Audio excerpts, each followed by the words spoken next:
கார்த்திக் தீபா சீரியலில் இப்போ ஒரு சூப்பரான காமெடி எபிசோடு வந்திருக்கு. மிஸ் பண்ணாமல் ஃபுல் வீடியோயும் கேளுங்க. இதில் வந்து ரொமான்டிக்காக பேசிகிட்டு இருக்காங்க. அபிராமி கிட்ட வந்து என்ன தலையில் எங்கேயாவது அடிபட்டுருச்சா, ஏன் இந்த மாதிரி தேவையில்லாத வேலையெல்லாம் பார்த்துக்கிட்டு இருக்கீங்க அப்படின்னு.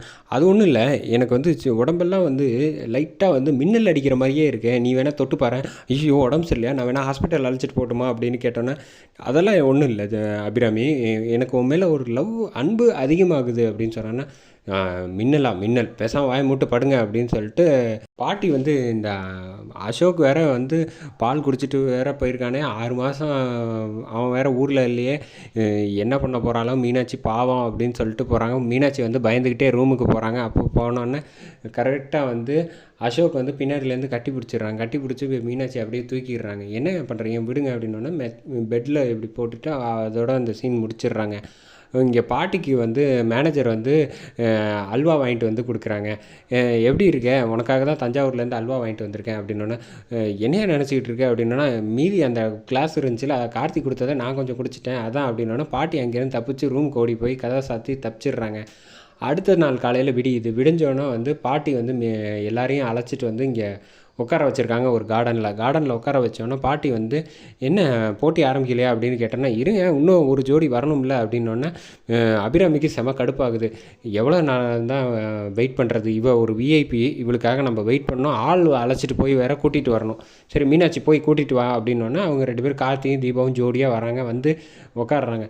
ஆமாம் இந்த போட்டியில் நாங்களும் கலந்துக்கலாமா அப்படின்னு சொன்னோன்னே, மேனேஜர் நீங்களாம் கலந்துக்கூடாது, இது வந்து லேடிஸ் போட்டி அப்படின்னோடனே, நான் வேணால் ட்ரெஸ் மாற்றிட்டு வந்து கலந்துக்குவா, இந்த காமெடி பண்ணாத மொக்க காமெடி தயவு செஞ்சு பேசாமல் இரு அப்படின்னு சொல்லிட்டு, என்ன போட்டி அப்படின்னு சொன்னோன்னே, கொண்டாட்டிங்க எல்லாம் புருஷ மாதிரி நடிக்கணும் அப்படின்னோடனே எல்லோரும் சிரிக்க ஆரம்பிச்சிடுறாங்க. கார்த்தி வந்து சரியாக போச்சு அப்படின்ட்டு கார்த்தி வழக்கம் போல் அவரோட மேனரிசம் தலையை தடவி பார்க்குறாங்க. இங்கே தீபா வந்து கன்னத்தில் கை வச்சுக்கிட்டு சிரிக்க ஆரம்பிச்சிடுறாங்க.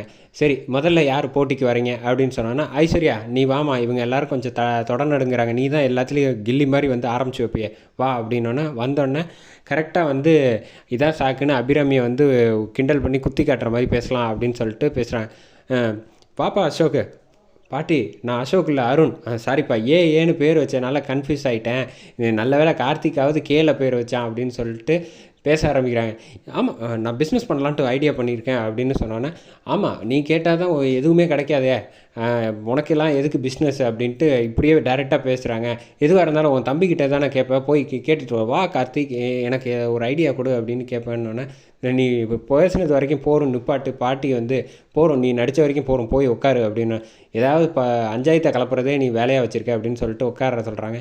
மீனாட்சி போக சொன்னோன்னே, தயவு செஞ்சு என்னை கொஞ்சம் டேமேஜ் பண்ணாமல் பண்ண அப்படின்னு, அதான் டேமேஜ் பண்ண போகிறேன்னு தெரியுதுல்ல, அந்த லட்சணத்தில் தான் நீங்கள் இருக்கீங்க அப்படின்ட்டு வீரமாக போய் 2 மாதம் கழித்து அழைச்சிட்டு போகிறேன்னு சொன்னீங்க, இன்னும் அழைச்சிட்டு வரலேன்னு, இங்கே பனியெலாம் வந்து ஃபாரினில் ரொம்ப அதிகமாக இருக்குது, அதனால் உனக்கு 2 மாதம் கழித்து அழைச்சிட்டு போகிறேன் அப்படின்னு சொன்னோன்னே, மறுபடியும் அதான் 2 மாதம் முடிஞ்சிருச்சுல்லன்னு ஃபோன் பண்ணுறாங்க மீனாட்சி.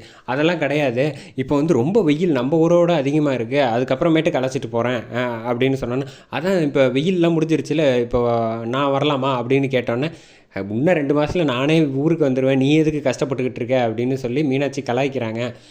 கடைசி வரைக்கும் நான் சிங்கிளாக தான் இருக்கணும் போல் அங்கே அப்படின்னு, ஜாலியாக என்ஜாய் பண்ணுங்கள் போங்க அப்படின்னு சொல்லிட்டு வர்றாங்க. நீ வந்து நல்லா கலாய்க்கிற உன் ஹஸ்பண்டை, சரி போய் உட்காருமா அப்படின்னு சொல்லி உட்கார வச்சிடறாங்க. அடுத்தது தீபா வாமா அப்படின்னு சொன்னோன்னே, அபிராமி வழக்கம் போல் வந்து புர்ருன்னு மூஞ்சியை வச்சுக்கிட்டு, ஆமாம் இவ சும்மாவே பேச தெரியாது நடிக்க தெரியாது, இது வந்து தேவையில்லாத வேலை, இவன் நடிக்கிறதெல்லாம் நம்ம பார்த்து தொலையணுமா அப்படின்ட்டு கடுப்பாக்குறாங்க அபிராமிமா. கார்த்தி போங்க அப்படின்னு சொல்லி என்கரேஜ் பண்ணி அனுப்பி விட்றாங்க.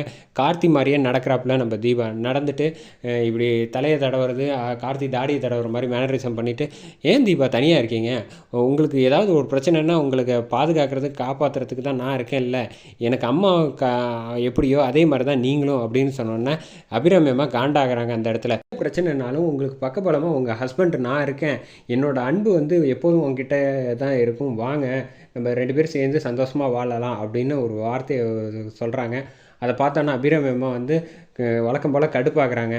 எல்லோரும் கை தட்டுறாங்க. அப்பா இதான் சந்தடி சாக்கில் வந்து இவ வந்து நல்ல டைலாக்லாம் போட்டு விட்டுறாளே அப்படின்னு சொல்லிட்டு உட்கார வச்சிடுறாங்க.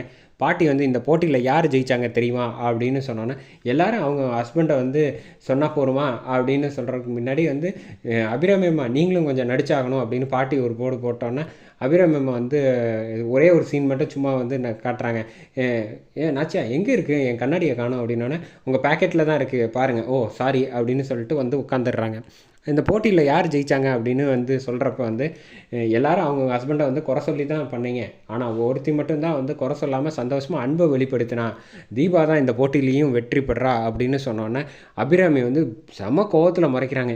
இவன் வந்து என் பையனுக்கு ஏற்ற ஜோடியே இல்லை, இவெல்லாம் எல்லா போட்டியிலையும் ஜெயிக்கிறாளே, இந்த மீனாட்சியும் ஐஸ்வர்யாவும் எதுக்குமே லாய்க்கு இல்லை போல் அப்படின்னு சொல்லிட்டு அதோட இந்த எபிசோடை வந்து கோவப்பட்டு முடிக்கிறாங்க அபிராமி அம்மா.